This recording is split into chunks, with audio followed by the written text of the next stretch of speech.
This video is about the things they don't tell you about Alabama self-defense law. And there's a lot of questions and a lot of confusion when it comes to this issue.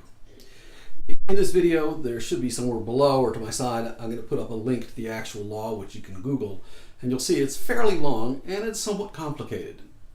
But if I was to sum up the entire law in one word, I'd say that word is reasonableness. And what the law looks to is, did a person act reasonably in defending themselves?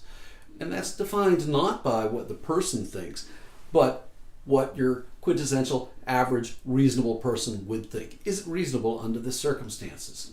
And of course there's a difference in Alabama law between just using physical force to defend yourself and using deadly physical force to defend yourself.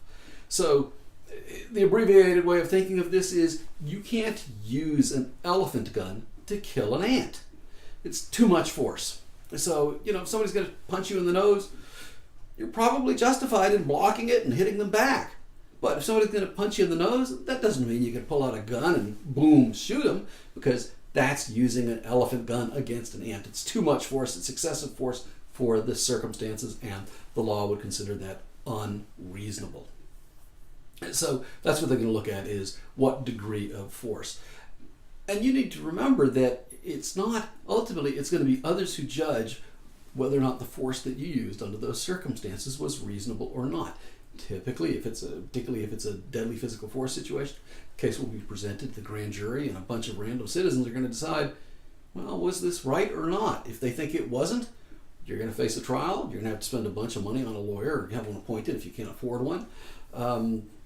Even if your case is dismissed ultimately and you win, you still could have a record of having been arrested. So I think that the best advice is to use self-defense as a last resort. That should be the absolute last thing that a person should do. You should try to think about ways of avoiding the need to use force.